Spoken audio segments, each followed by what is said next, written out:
नमस्कार दोस्तों, एक बार फिर अपने YouTube चैनल में आप सभी का स्वागत करता हूं। आज हम लोग बात करेंगे हिंद प्रशांत क्षेत्र के बारे में, इंडो पैसिफिक रीजन के बारे में। इस इंडो पैसिफिक कंट्रीज़ कौन सी हैं।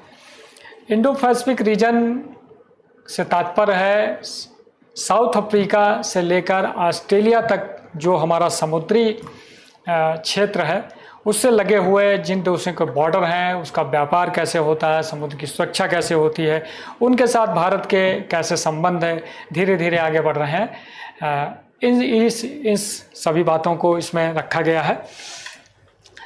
हिंद प्रशांत क्षेत्र, हिंद महासागर तथा पश्चिमी तथा मध्य प्रशांत महासागर इसमें शामिल है। एशिया, अफ्रीका, ऑस्ट्रेलिया को जोड़ने वाला एक महत्वपूर्ण क्षेत्रीय निकाय हिंद महासागर रिम एसोसिएशन IORA अपने रणनीतिक महत्व के बावजूद फंडिंग की कमी और शासन संबंधी चुनौतियों का सामना कर रहा है। हिंद महासागर क्षेत्र में बहुत अधिक भू रणनीतिक मूल्य हैं जो वैश्विक व्यापार के 75% हिस्सों को सुगम बनाते हैं। विश्व की 2/3 आबादी यहाँ रहती है। जैसा कि नवंबर 2025 में भारत IOR की अध्यक्षता करने की तैयारी कर रहा है। यह भारत के लिए क्षेत्रीय सहयोग को मजबूत करने और व्यापक Indo Pacific economic framework IPEF के भीतर अपने रणनीतिक हितों को आगे बढ़ाने के लिए एक महत्वपूर्ण क्षण का प्रतिनिधित्व करेगा।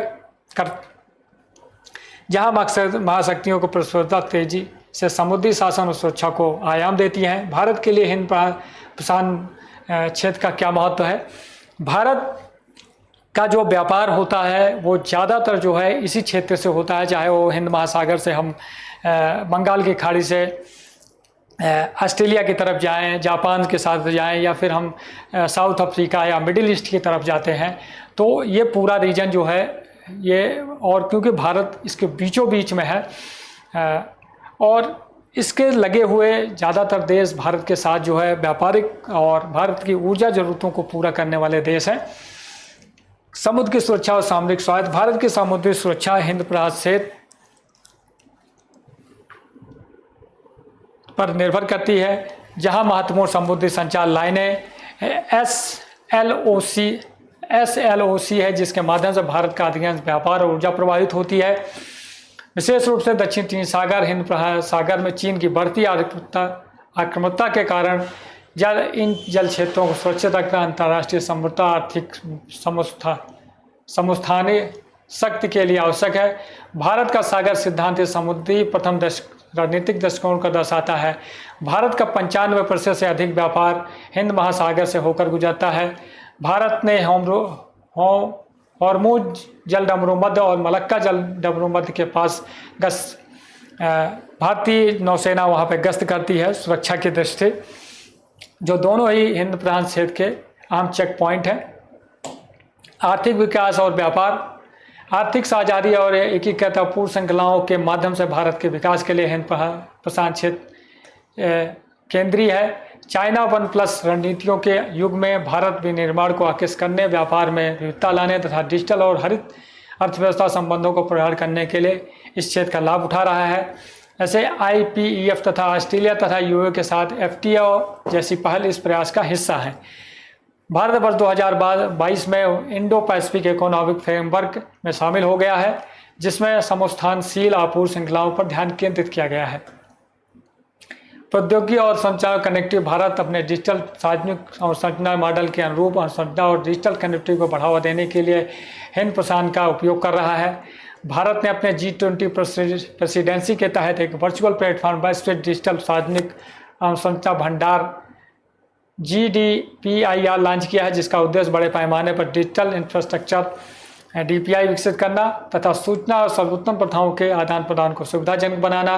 सितंबर 2023 में शुरू किया जाने वाला भारत मध्य पूर्व यूरोपीय आर्थिक गलियारा IMC हिंद प्रशांत क्षेत्र से होकर गुजरता है, जो भारत को खाड़ी के रास्ते यूरोप से जाता है। मतलब ये जो एक समझौता हुआ है जिसमें भारत, UAE, सऊदी अरब, इसराइल, ग्रीस, साइप्रस और फिर यूरोप, यह आर्थिक गलियारा होगा जिसमें समुद्री मार्ग, उसके बाद रोड, सड़क और बंदरगाहों को जोड़ते हुए भारत अपने सामानों को जो है यूरोपीय देशों तक पहुंचाने में सुगमता मिलेगी। एक वैकल्पिक मार्ग मिलेगा, क्योंकि जो स्वेज नहर है, उसमें आए दिन सोमालियाई और यमन के जो हूती विद्रोही गुट हैं वो उस पर हमले करते रहते हैं। तो सुरक्षा की दृष्टि से भी चुनौती रहती है। और दूसरा, थोड़ा सा ज़्यादा घूम के जाना पड़ता है तो लागत भी ज़्यादा बढ़ती है। तो अगर ये IMEC हिंद प्रशांत क्षेत्र भारत मध्य पूर्व यूरोपीय आर्थिक गलियारा अगर ये बन जाता है तो भारत को अपने व्यापार को, अपनी आर्थिक गतिविधियों को तेज़ी से आगे बढ़ाने में और अपने बने हुए सामान को जल्दी जो है अन्य देशों में पहुंचाने में मदद मिलेगी। इस आर्थिक गलियारे में थोड़ा सा विलम्ब हुआ क्योंकि जिस तरह का मिडिल ईस्ट में इज़राइल और गाज़ा संघर्ष चल रहा था, या फिर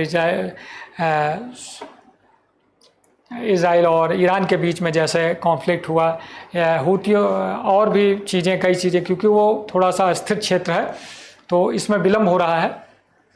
लेकिन भारत की कोशिश है कि इसको जल्दी से पूरा किया जाए।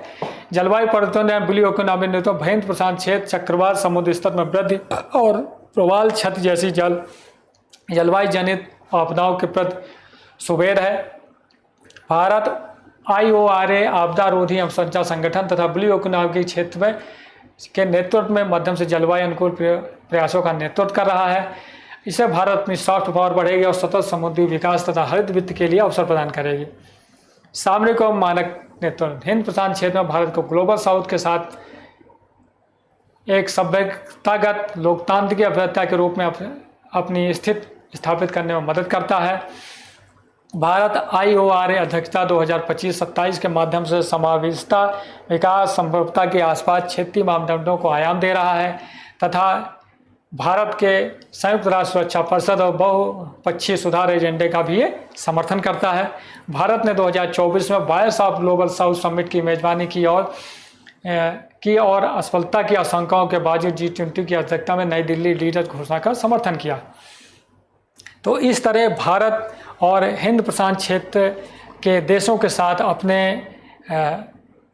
राजनीतिक, आर्थिक, सुरक्षा, रक्षा संबंध और आर्थिक गतिविधियों को बढ़ाने के लिए, क्योंकि भारत को अपने देश का विकास करना है, अब भारत को विकसित देशों की श्रेणियों में आना है जो भारत ने 2047 का लक्ष्य रखा है। उसके लिए आवश्यक है कि हिंद प्रशांत क्षेत्र में व्यापार में सुगमता हो, किसी तरह का अवरोध न उत्पन्न हो, सभी देश एक दूसरे के साथ व्यापारिक, राजनीतिक, आर्थिक, सैन्य रूप से संगठित हों, किसी तरह का अवरोध न उत्पन्न हो। और चीन को भी, जो चीन की आक्रामकता है उसको भी काउंटर करने में ये पूरा रीजन एक साथ अगर काम करता है तो उसमें भी मदद भारत को मिलती है। और क्योंकि भारत एक उभरती हुई शक्ति है, चाहे वो आर्थिक रूप से देखा जाए या सैनिक दृष्टि से देखा जाए, भारत तेज़ी से आगे बढ़ रहा है, भारत की विकास दर तेज़ी से आगे बढ़ रही है। तो भारत अब जो है वैश्विक नेतृत्व या विश्व के शक्तियों के साथ वो बराबरी के तहत काम करना चाह रहा है।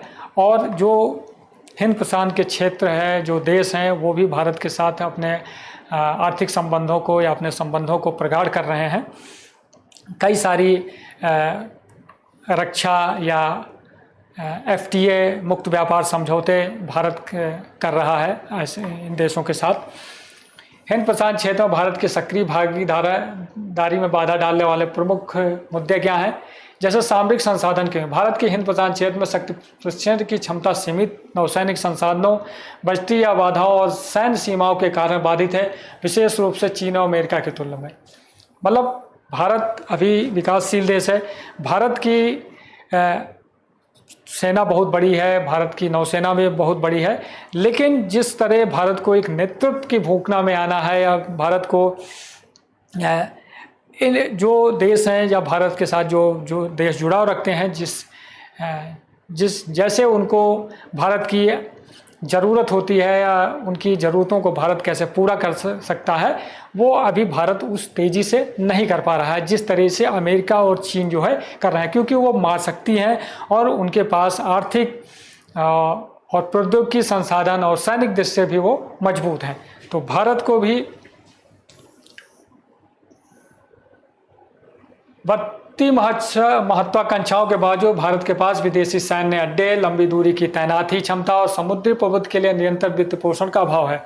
मतलब भारत अभी पिछले कुछ वर्षों में भारत की ये कोशिश है कि जैसे हमने मॉरिशस के साथ, सिंगापुर के साथ या सेल्सियस के साथ, इनके साथ अपने सैन्य गठजोड़ बनाने शुरू किए हैं या उनके साथ ऐसे समझौते कर रहे हैं जिससे भारत की नौसेनाएं वहाँ पे रुक सकें, वहाँ पे अनुसंधान कर सकें। तो भारत के पास उतने बड़े बड़े नौसैनिक अड्डे नहीं हैं जैसे चाइना और अमेरिका के पास है, जैसे जिबूती है और कई सारे हैं। भारत ने जैसे ओमान में एक जो है समझौता किया है, या ईरान में चाबहार पोर्ट का निर्माण कर रहा है। तो भारत भी धीरे धीरे कर रहा है, या फिर भारत ने म्यांमार में जो एक बंदरगाह का निर्माण कर रहा है। तो भारत भी धीरे धीरे कर रहा है क्योंकि भारत की जो क्षमताएं हैं उसी हिसाब से वो कर रहा है, लेकिन इसको और तेज़ी से आगे बढ़ाने की आवश्यकता है। इससे हिंद महासागर में से आगे इसकी उपस्थिति सीमित हो जाती है। 2023-24 में सशस्त्र बलों का आवंटित पूंजीगत व्यय उनकी अनुमानित आवश्यकताओं के बहुत मेल खाता है। हालांकि संशोधित अनुमान चरण में नौसेना वायुसेना द्वारा किया गया व्यय बजट अनुमान से 4% कम था। इसके विपरीत जिबूती और कंबोडिया में सक्रिय तैनाती के साथ चीन का रक्षा बजट सत्र 2025 में 7% है। मतलब भारत का जो रक्षा बजट है वो अमेरिका और चीन की तुलना में कम है, जिससे भारत के संसाधन जो है या भारत की जो सैन्य ताकत है वो उस तेज़ी से आगे नहीं बढ़ पा रही है। दूसरा, सुसंगत हिंद महाप्रशांत सिद्धांत का अभाव। भारत के पास अपने रणनीतिक विकल्पों और गठबंधनों का मार्गदर्शन करने के लिए एकल संस्थागत हिंद प्रसार रणनीति ढांचे का अभाव है। हालांकि सागर एक्ट ईस्ट और इंडो पैसिफिक महासागर पहल के मौजूद है, लेकिन एकीकृत सिद्धांत की अनुपस्थिति भागीदारों के लिए स्पष्टता को कम करती है तथा खंडित क्षेत्रीय संदेश की ओर ले जाती है। इससे बहुपक्षीय मंचों भारत की नेतृत्व क्षमता कमजोर होता है। मतलब भारत कोशिश में तो है कि तेज़ी से वो अपने रक्षा संबंधों को, अपने व्यापारिक संबंधों के इंडिया पैसिफिक रीजन के जो देश हैं उनके साथ बढ़ाए, लेकिन भारत की अपनी इतनी विशाल आबादी, जिसमें 140 करोड़ के लोगों को भोजन उपलब्ध कराना, उनको नौकरी, उनके स्वास्थ्य पे पैसा खर्चा करना, भारत बहुत सारे इंफ्रास्ट्रक्चर अपना नए सिरे से बना रहा है। तो भारत के पास एक सीमित दायरा हो जाता है कि वो अपने देश से हटकर जो है और चीज़ों पे वो काम करे। लेकिन उसके बाद भी भारत ने जैसे कई सारे देशों में बंदरगाहों का निर्माण कर रहा है, या फिर जैसे सागर प्रोजेक्ट है या ईस्ट टैक्स पॉलिसी है जो भारत पूर्व की, देखो जो भारतीय पूर्वी देशों के साथ जो अपने आर्थिक संबंधों को बढ़ा रहा है, या भारत मिडिल ईस्ट में जैसे UAE, सऊदी अरब, ओमान, इज़राइल, इन देशों के साथ जिस तरह के अपने संबंध है को प्रगाढ़ कर रहा है आर्थिक और सैन्य दृष्टि से वो काम कर रहा है। लेकिन उस तरह से जो भारत की नेतृत्व क्षमता है वो अभी कम हो जाती है। अमेरिका हिंद प्रशांत रणनीति 2022 जापान के मुक्त एवं खुले हिंद प्रशांत दृष्टिकोण के विपरीत है। भारत का दृष्टिकोण पहलों का एक अंश मात्र है। भू राजनीतिक संतुलन की दुविधा। रणनीतिक स्वायत्तता के लिए भारत की खोज चीन की मुखरता के विरुद्ध समान विचारधारा वाले गठबंधनों जैसे quad, Indo Pacific economic framework for prosperity के साथ पूरी तरह से जुड़ने की इसकी क्षमता को सीमित करती है। मतलब जो इतना बड़ा रीजन है, इतने बड़े समुद्री वो है, भारत वहाँ अनुसंधान कर सकता है, वहाँ खोजें कर सकता है। लेकिन भारत जैसे क्वाड है, क्वाड के साथ जुड़ा हुआ है, या इंडो पैसिफिक इकोनॉमिक फ्रेमवर्क के साथ भारत जुड़ा है। और चीन क्योंकि इन सब चीज़ों में नहीं है तो वो आक्रामक रूप से जो है काम करता है, देशों के ऊपर दबाव बना लेता है, क्योंकि ज़्यादातर देशों को उसने फंडिंग करके, उनके इंफ्रास्ट्रक्चर प्रोजेक्ट में फंडिंग करके वो अपने प्रभाव में लिए रहता है। तो यहाँ पे भारत की थोड़ा सा क्षमता कमज़ोर हो जाती है। इसी तरह जैसे SCO ब्रिक्स जैसे मंचों पर चीन के साथ कूटनीतिक रूप से जुड़ने से अस्पष्टता उत्पन्न होती है तथा निर्णय लेने की प्रक्रिया धीमी हो जाती है। इससे उच्च दांव वाले सुरक्षा समझौतों में भारत की विश्वसनीयता पर कम होती है। जैसे भारत SCO ब्रिक्स जैसे जो संगठन हैं जिसमें चीन के साथ भारत जुड़ा हुआ है, उस तरह जो भारत अपने सुरक्षा संबंधों को जैसे चाइना के साथ, बहुत सारे देशों के साथ जो चाइना बॉर्डर के देश हैं, चाहे इंडोनेशिया हो, फिलीपींस हो, ब्रुनोई हो, ताइवान हो, वियतनाम हो, कंबोडिया हो, सब के साथ उसके सुरक्षा चुनौतियां हैं, या बॉर्डर डिस्प्यूट है, या चाइना सी में जो चीज़ें चल रही हैं, वहाँ पे भारत कमज़ोर हो जाता है, क्योंकि संतुलन बनाना पड़ता है। और फिर उन देशों के साथ, वो देश चाहते हैं कि भारत जो है आक्रामक रूप से उनके साथ सुरक्षा संबंधी मुद्दों पे काम करे, उनके यहाँ इंफ्रास्ट्रक्चर पे, प्रोजेक्ट पे वो पैसा लगाए, लेकिन इन सब चीज़ों से भारत की जो है क्षमता थोड़ा सा सीमित हो जाती है, क्योंकि उसको फिर थोड़ा सा बैलेंसिंग चीज़ें करनी पड़ती हैं, क्योंकि भारत का चाइना से भी बहुत ज़्यादा व्यापार है, भारत का अमेरिका के भी साथ बहुत ज़्यादा व्यापार है। पिछले कुछ समय से भारत और अमेरिका के संबंध में थोड़ा सा कटुता आई है टैरिफ को लेकर, लेकिन भारत रक्षा के क्षेत्र में या क्वाड में जिस तरह भारत और अमेरिका काम कर रहे हैं, भारत अपनी रक्षा प्रौद्योगिकी को जिस तरह उन्नत कर रहा है, उसमें भी अमेरिका साथ में काम कर रहा है, या और जो पश्चिमी देश हैं जिनके साथ भारत के अच्छे संबंध हैं, तो वहाँ पे जो है भारत को एक बैलेंसिंग एक्ट करना पड़ता है। इस वजह से इंडो पैसिफिक में जो भारत की भूमिका होनी चाहिए, वो जिस तरह की भूमिका वो अदा कर सकता है, वो नहीं कर पा रहा है। इसी तरह भारत की रणनीतिक सहायता सुरक्षा संरक्षण में अस्पष्टता उत्पन्न की थी, जैसे ऑकस पर इसका सतर्क रोज और रूस के साथ रक्षा संबंधों को जारी रखना, CAATS चिंताओं के बावजूद जो अमेरिका ने एक ये जो रूस के साथ संबंधों को सीमित करता है के बावजूद भारत S-400 डील इसे संतुलन को दर्शाता है। मतलब भारत गुटनिरपेक्ष देश के तौर पर रहा, गुटनिरपेक्ष आंदोलन का सक्रिय रूप से की भूमिका रही है। भारत किसी एक गुट में शामिल होकर नहीं रहता, भारत सभी देशों के साथ समान व्यवहार या समान संबंधों को आगे बढ़ाने के लिए काम करता रहता है। तो इस तरह वो भारत अमेरिका के साथ अपने रक्षा संबंधों को भी आगे बढ़ा रहा है। रूस के साथ भारत के संबंध इतने प्रगाढ़ हैं, और उसी तरह चीन के साथ कैसे भी हमारे संबंध हों, लेकिन उसके बाद भी हमारे जो व्यापारिक संबंध हैं वो लगातार निरंतर आगे बढ़ रहे हैं। तो इस वजह से जो है भारत की जो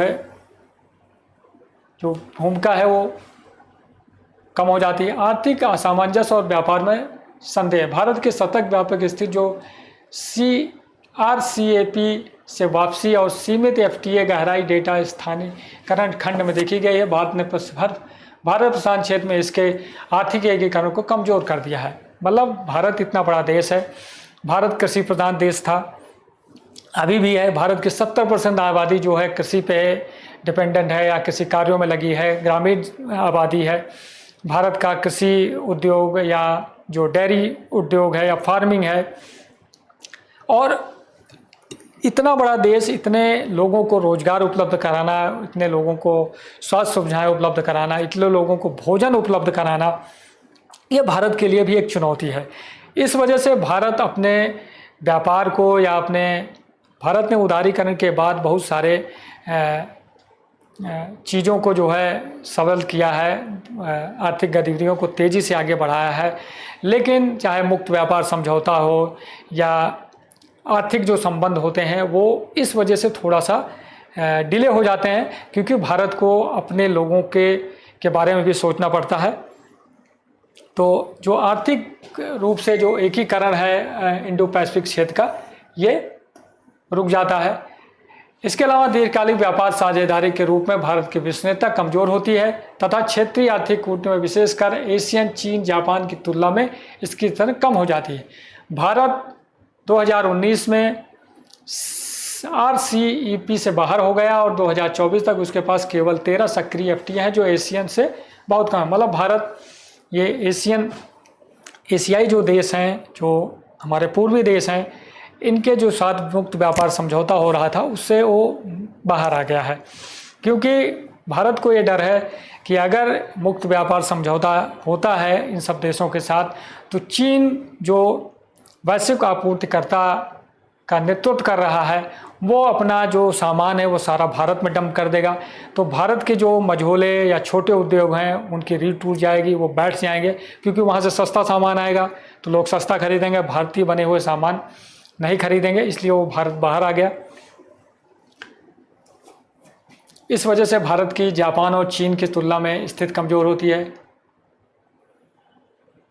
इसी तरह दूसरी ओर एशियन और चीन के बीच व्यापार वर्ष 2010 के बाद दोगुना से अधिक बढ़कर 235 मिलियन अमेरिकी डॉलर से बढ़कर 2019 में 500 बिलियन डॉलर हो गया है। भारत का उस तेजी से नहीं बढ़ रहा है। क्षेत्रीय मंचों पर क्षेत्रीय संस्था क्षमता, जो क्षेत्रीय संस्था का क्षमता है, जैसे IORA, बिम्स्टेक, IPOI जैसे हिंद प्रशांत संस्थाओं के भारत का प्रभाव अकुशल सचिवालय, समर्पित वित्त पोषण की कमी तथा प्रशासन की के कमज़ोर हो गया है। दूरदर्शी लक्ष्य होने के बावजूद भारत को क्षेत्रीय क्षमता निर्माण में क्रियान्वयन और परिचालन संबंधी कार्य निष्पादन में प्राय कठिनाई का सामना कर पड़ता है। उदाहरण के लिए इंडियन ओशियन रिम एसोसिएशन का बजट केवल कुछ मिलियन डॉलर है। संयोग से इंडियन ओशन कमीशन, जिसमें केवल 5 हिंद महासागर शामिल है, वर्ष 2020 से 25 के लिए 1.3 बिलियन डॉलर है। घरेलू और क्षेत्रीय व्यवधानों के प्रति संवेदनशीलता, भारत का इंडो पैसिफिक फोकस प्रायः घरेलू मुद्दे जैसे सीमा संघर्ष, आर्थिक मंदी और क्षेत्रीय स्थायी जगह पश्चिम एशिया का नेपाल के कारण बाधा होता है। ये निरंतर ध्यान में सीमित करता है, कूटनीतिक बैंडविड्थ को कम करते हैं और लागत क्षेत्रीय जुड़ाव में बाधा डालते हैं। इसी तरह गाजा संघर्ष 2023 से 25 में लाल सागर में होती विद्रोह ने भारत की ऊर्जा आपूर्ति लाइनों तथा कार्गो को सीधे प्रभावित किया, जिसे नौसेना को पुनः तैनात करना पड़ा। इसी वजह भी 2024 में कनाडा और मालदीव के साथ भारत के तनाव ने कूटनीतिक ध्यान को भ्रमित किया है। अब पर्याप्त समुद्री अवरक्षा और संभव भारत का बंदरगाह संरचना, तटीय रसद, जहाज निर्माण क्षमता अपने हिंद प्रशांत संरक्षण की तुलना में अविकसित है, जिससे आर्थिक और सामरिक अभिगमन दोनों सीमित हो जाते हैं। इसी तरह सागरमाला जैसे परियोजनाओं के क्रियान्वयन विलंब और गहन समुद्री बंदरगाह क्षमता की कमी के कारण भारत के समुद्री व्यापार नौसैनिक अभिगमन प्रभावित होता है। इससे भारत की ब्लू इकोनॉमी और कनेक्टिविटी संबंधी महत्वाकांक्षाओं पर प्रतिकूल प्रभाव पड़ता है। विश्व बैंक का लॉजिस्टिक प्रदर्शन सूचकांक 2023 में भारत के 38वें स्थान पर। भारत के प्रमुख रणनीतिक परियोजना चाबहार बंदरगाह केवल आंशिक संचालन हुआ है, जबकि चीन का ग्वादर बंदरगाह CPC के तहत 2.5 मिलियन अमेरिकी डॉलर से अधिक का निवेश प्राप्त हुआ है। मतलब हिंद महासागर में भारत की जो भूमिका होनी चाहिए वैसी भूमिका अभी भारत नहीं अदा कर पा रहा है। भारत लगातार ये कोशिश कर रहा है कि हिंद महासागर के जो देश हैं इनके साथ अपने आर्थिक, राजनीतिक, रक्षा संबंधों को मजबूत किया जाए, लेकिन भारत की अपनी सुरक्षा संबंधी चिंताएं हैं, भारत की अपनी इतनी बड़ी आबादी के संबंधित चिंताएं हैं। उसके अलावा भारत के जो पड़ोसी देश हैं, चाहे वो पाकिस्तान हो, चाइना हो, उनके साथ जैसे संघर्ष की स्थिति रहती है। इसके अलावा भारत अभी विकासशील देश है। भारत को अपनी इंफ्रास्ट्रक्चर को मजबूत करना है, भारत को अपनी रक्षा क्षमताओं को मजबूत करना है। इस वजह से भारत उस तरह की भूमिका इंडो पैसिफिक रीजन में नहीं कर पा रहा है जैसा चाइना कर रहा है। हिंद प्रशांत क्षेत्र के वे प्रमुख समूह कौन से हैं जिनका भारत हिस्सा है? मतलब भारत हिंद प्रशांत सागर में जो कई सारी संस्थाएं हैं उसमें कौन कौन से उसमें है, जैसे क्वाड चतुर्भुज सुरक्षा है। क्वाड चतुर्भुज सुरक्षा जिसमें भारत, जापान, अमेरिका और ऑस्ट्रेलिया है। इनका फोकस रणनीतिक समन्वय, समुद्री सुरक्षा, आपूर्ति श्रृंखला, प्रौद्योगिकी, जलवायु और स्वास्थ्य है। समृद्धि के लिए हिंद प्रशांत आर्थिक कार्य ढांचा IPEF सदस्य भारत, अमेरिका, जापान, ऑस्ट्रेलिया, दक्षिण कोरिया, एशियन राष्ट्रों सहित 14 देश हैं। इनका फोकस व्यापार, आपूर्ति श्रृंखला, स्वच्छ अर्थव्यवस्था, निष्पक्ष अर्थव्यवस्था। भारत ने व्यापार स्तंभ से बाहर रहने का विकल्प चुना है। हिंद महासागर रिम एसोसिएशन जिसका सदस्य एशिया, अफ्रीका, ऑस्ट्रेलिया के 32 देश हैं। इसका फोकस समुद्री सहयोग, ब्लू इकोनॉमी, आपदा प्रबंधन, क्षमता निर्माण। बिम्स्टेक ये बहुक्षेत्रीय तकनीकी और आर्थिक सहयोग के लिए बंगाल की खाड़ी पहल है, जिसके सदस्य भारत, बांग्लादेश, भूटान, भारत, म्यांमार, नेपाल, श्रीलंका और थाईलैंड जो भारत के पड़ोसी देश हैं। इसका फोकस है क्षेत्रीय संपर्क, सुरक्षा सहयोग, आर्थिक और तकनीकी सहयोग है। इंडो पैसिफिक महासागर पहल IPOI भारत के नेतृत्व में, इसमें साझेदार स्वैच्छिक भागीदारी ऑस्ट्रेलिया, फ्रांस, जापान, इंडोनेशिया इसके स्तंभ बन गए हैं। इन देशों का फोकस समुद्री परिस्थिति, कनेक्टिविटी, सुरक्षा, आपदा जोखिम तथा न्यूनीकरण, ब्लू इकोनॉमी। तो ये सारे संगठन हैं जिसमें भारत जो है शामिल है, और इन सभी देशों के साथ मिलकर जो है समुद्री व्यापार, ब्लू इकोनॉमी, इंफ्रास्ट्रक्चर प्रोजेक्ट और समुद्री सुरक्षित आवागमन पे काम कर रहा है, अनुसंधान पे काम कर रहा है। भारत प्रशांत क्षेत्र में अपनी भागीदारी बढ़ाने के भारत का क्या उपाय अपना सकता है? मतलब भारत हिंद प्रशांत क्षेत्र के जो देश हैं या जो ये रीजन है, इसमें अपनी भागीदारी को कैसे ज़्यादा बढ़ा सकता है, अपने प्रभाव को कैसे ज़्यादा कर सकता है।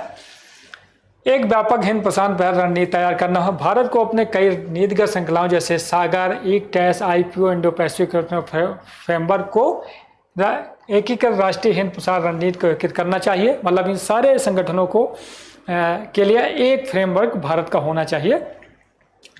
इस रणनीति में समुद्री, आर्थिक और मानक क्षेत्रों, भारत के हितों, सीमाओं, संलग्नता, साधनों, क्षेत्रीय परियोजनाओं को स्पष्ट रूप से प्रभावित किया जाना चाहिए। एकल सरकार अनिवार्य सिद्धांत, आर्थिक सुसंगत और बाह्य स्पर्शता को बढ़ावा।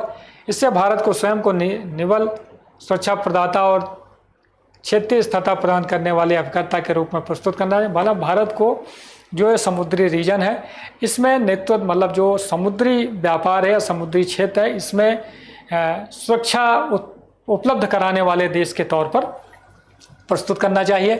भारत का नौसैनिक अभिगमन, समुद्री अवसंरचना का विस्तार। भारत अपने समुद्री नेतृत्व को स्थापित करने के, भारत को रसद साझाकरण समझौते करके अग्रिम उपस्थिति सुविधाएं स्थापित करने और बड़े अपने बेड़े का आधुनिकीकरण करने के हिंद प्रशांत क्षेत्र में अपने नौसैनिक परियोजनाओं का विस्तार करना चाहिए।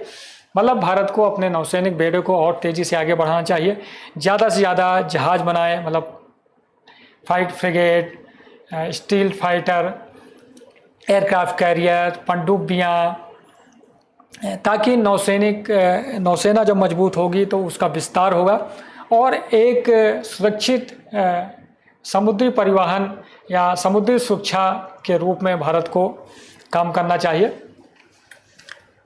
भारत को हिंद महासागर के तटीय क्षेत्र में गहन समुद्री बंदरगाहों, MDA नेटवर्क और तटीय राडेर श्रृंखला जैसी परियोजनाओं को, मतलब भारत को ज़्यादा से ज़्यादा जो ये क्षेत्र है हिंद प्रशांत क्षेत्र, इन देशों के साथ जो है बड़े बड़े बंदरगाहों का निर्माण, गहराई वाले बंदरगाहों का निर्माण करना चाहिए। भारत को कई सारे नेवल बेस समझौते करके इन देशों के साथ नेवल बेस बनाने चाहिए। ऐसे कदम से भारत को तटीय क्षेत्र में पूर्णतः हिंद प्रशांत समुद्री शक्ति में बदल देंगे। लघु, पार्श्वीय और बहुपक्षीय नेतृत्व को संस्थागत में भारत को समुद्र सुरक्षा, संपदा, महत्वपूर्ण प्रौद्योगिकियों और आपदा नियोजन पर केंद्रित सहयोग को बढ़ावा देकर क्वाड, IORA, IPOI, बिम्स्टेक और भारत प्रांत ऑस्ट्रेलिया जैसे त्रिपक्षीय में अपनी भूमिका को गहन करना चाहिए। मिलीलैटरल प्रारूप औपचारिक गठबंधनों कठोरों के बिना सफलता प्रदान करने और भारत को क्षेत्रीय मापदंडों को आयाम देने की आवश्यकता है। इसके अलावा रणनीतिक अवसंरचना और संपर्क पहल प्रदान करना, भारत को चाबहार बंदरगाह, कलादार मल्टी मॉडल परियोजना और भारत पश्चिम मध्य पूर्व यूपी आर्थिक गलियारा जैसी रणनीतिक संपर्क परियोजनाओं को क्रियान्वयन में तेजी लानी चाहिए। मतलब ये जो सारी प्रोजेक्ट चल रहे हैं भारत के अलग अलग देशों में, इसमें ज़्यादा से ज़्यादा इन्वेस्ट करके और जल्दी से जल्दी पूरा करना चाहिए। इसके अलावा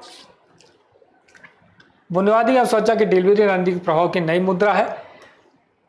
मतलब भारत को हिंद प्रशांत क्षेत्र के जो देश है, इन देशों के अंदर चाहे बंदरगाह हो, रेल कनेक्टिविटी हो, हवाई संपर्क हो या वहाँ के रोड इंफ्रास्ट्रक्चर हो या जो भी वहाँ का इंफ्रास्ट्रक्चर बड़े प्रोजेक्ट हैं जो रणनीतिक रूप से ज़्यादा काम के हैं, वहाँ पे भारत को ज़्यादा से ज़्यादा निवेश करने की ज़रूरत है। भारत को अपने प्रौद्योगिकी का इन देशों के साथ साझा करने की ज़रूरत है ताकि जो है भारत एक नेतृत्व करना के रूप में या एक सुरक्षाकर्ता के रूप में इस क्षेत्र में काम कर सके। इसके अलावा भारत ये इतना बड़ा क्षेत्र है, इसमें जलवायु परिवर्तन या जो समुद्री निगरानी प्रणाली है, इन सब चीज़ों को अंतरिक्ष विज्ञान के क्षेत्र में, कृषि के क्षेत्र में इन देशों को मदद करनी चाहिए। इसके अलावा CDRI और अंतर्राष्ट्रीय सौर गठबंधन ISA में भारत के नेतृत्व को इस क्षेत्रीय एजेंडे को जोड़ा जा सकता है। व्यापार, कूटनीतिक और आर्थिक एकीकरण को पुनः परिभाषित करना, भारत को हिंद प्रशांत क्षेत्र में आर्थिक एकीकरण के लिए एक संतुलित लेकिन प्रगतिशील दृष्टिकोण अपनाना चाहिए। इसमें एशियन, ऑस्ट्रेलिया, UAE के साथ FTA को गहन करना तथा IPA के व्यापार, डिजिटल एवं आपूर्ति श्रृंखला को स्तंभों को सक्रिय रूप से भारत करना, मतलब भारत को ज़्यादा से ज़्यादा हिंद प्रशांत क्षेत्र के देशों के साथ FTA मुक्त व्यापार समझौते को लागू करना। जैसे भारत ने एशियन, ऑस्ट्रेलिया और UAE के साथ FTA जो मुक्त व्यापार समझौता है, इसको और तेज़ी से करना चाहिए, गहन करना चाहिए। इसके अलावा सेमीकंडक्टर, दुर्लभ मृदा तत्व, हरित प्रौद्योगिकी और फार्मास्यूटिकल जैसे मूल श्रृंखलाओं को सुदृढ़ कर भारत को चीन के एक विश्वसनीय विकल्प के रूप में किया जा सकता है। इन प्रयासों के साथ संस्थागत व्यापार क्षमता, सीमा शुल्क सुधार और व्यापार सुविधाओं भी होनी चाहिए। मतलब आज के आधुनिक युग में जैसे सेमीकंडक्टर है, चिप निर्माण है, या कृषि अनुसंधान के क्षेत्र में, अंतरिक्ष विज्ञान के क्षेत्र में, समुद्र विज्ञान के क्षेत्र में, आपदा प्रबंधन में या सुरक्षा संबंधी जो है, सभी देशों के साथ भारत को ज़्यादा से ज़्यादा जो है इस पर काम करने की आवश्यकता है। इसके अलावा जैसे भारत के विदेश मंत्री रायसीना डायलॉग 2025 में कहा था, यदि आपके पास व्यवस्था नहीं है तो आप एक बहुत ही अराजक विश्व को देख रहे हैं। इसके अलावा सांस्कृतिक, शैक्षिक और प्रवासी कूटनीति का लाभ उठाया चाहिए। समुद्र केंद्रीय अनुसंधान केंद्रों का निर्माण करना चाहिए, जिससे ब्लू इकोनॉमी और राजनीतिक अध्ययन पर छात्रवृत्तियाँ प्रदान करना, सांस्कृतिक आदान प्रदान को बढ़ावा देना, पीपल टू पीपल कनेक्शन करना। इसके अलावा दक्षिण पूर्व एशिया, ऑस्ट्रेलिया, खाड़ी देशों में भारत के प्रवासी समुदायों को रणनीतिक परिसंपत्तियों के रूप में संगठित किया जाना चाहिए। विश्वविद्यालय और थिंक टैंकों में इंडो पैसिफिक चेयर की शुरुआत करने से भारत के दृष्टिकोण का अंतर्राष्ट्रीयकरण हो सकता है। निष्कर्ष में भारत हिंद प्रसार भागीदारी एक महत्वपूर्ण मोड़ पर है, जिसके लिए एक सुसंगत रणनीति, बढ़ी हुई समुद्री क्षमता और गहन क्षेत्रीय एकीकरण की आवश्यकता है। IORA अध्यक्षता के रूप में भारत को प्रभावी साझेदार के साथ रणनीतिक स्वायत्ता को संतुलित करते हुए सुरक्षा, व्यापार, कनेक्टिविटी पर नेतृत्व करना चाहिए। संस्थागत कार्य ढांचे और आर्थिक कूटनीति को सुदृढ़ करने के साथ भारत की एक प्रमुख हिंद प्रसार शक्ति के रूप में भूमिका मजबूत होगी। तो इस तरह हिंद प्रशांत क्षेत्र में के देशों के साथ भारत आज के समय में, जब सारे देश गला काट प्रतिस्पर्धा कर रहे हैं व्यापार के क्षेत्र में, रक्षा के क्षेत्र में, और ये आज के समय में मुक्त व्यापार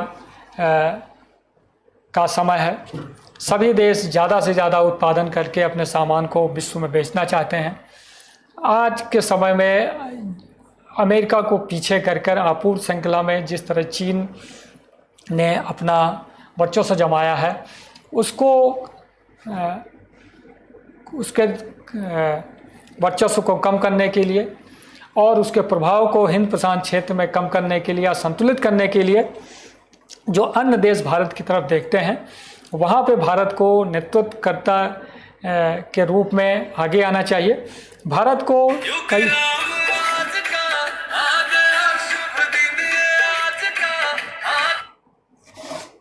इन सारे देशों के साथ मुक्त व्यापार समझौते करने चाहिए। अपने आर्थिक, कूटनीतिक, राजनीतिक और सुरक्षा संबंधों को आगे बढ़ाना चाहिए। बड़े बड़े इंफ्रास्ट्रक्चर प्रोजेक्टों में मदद करनी चाहिए, मतलब वित्त पोषण करना चाहिए। भारत जिन क्षेत्रों में, जिन प्रौद्योगिकी या जिन अनुसंधान में भारत आगे है, और वो इनके साथ साझा करना चाहिए। और कनेक्टिविटी को बढ़ावा देना, पीपल टू पीपल कनेक्शन को बढ़ावा देकर भारत हिंद प्रशांत क्षेत्र में अपनी भूमिका को तेज़ी से आगे बढ़ा सकता है, नेतृत्वकर्ता की भूमिका में आगे आ सकता है।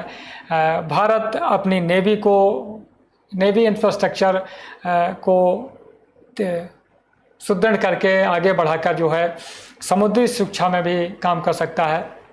तो इस तरह भारत हिंद प्रशांत क्षेत्र में अपने संबंधों को आगे बढ़ाते हुए, अपने व्यापार को, अपने विकास को आगे बढ़ाते हुए इन संबंधों को प्रगाढ़ कर सकता है, जिससे भारत को भी आर्थिक लाभ होगा, भारत की रणनीतिक लाभ होगा और इन देशों को भी भारत के साथ जुड़ने में भी आसानी होगी और चाइना को भी काउंटर करने में मदद मिलेगी। तो आज के लिए इतना ही। ये मेरा यूट्यूब चैनल है, आप लोग इसको ज़्यादा से ज़्यादा लाइक करें, सब्सक्राइब करें, शेयर करें।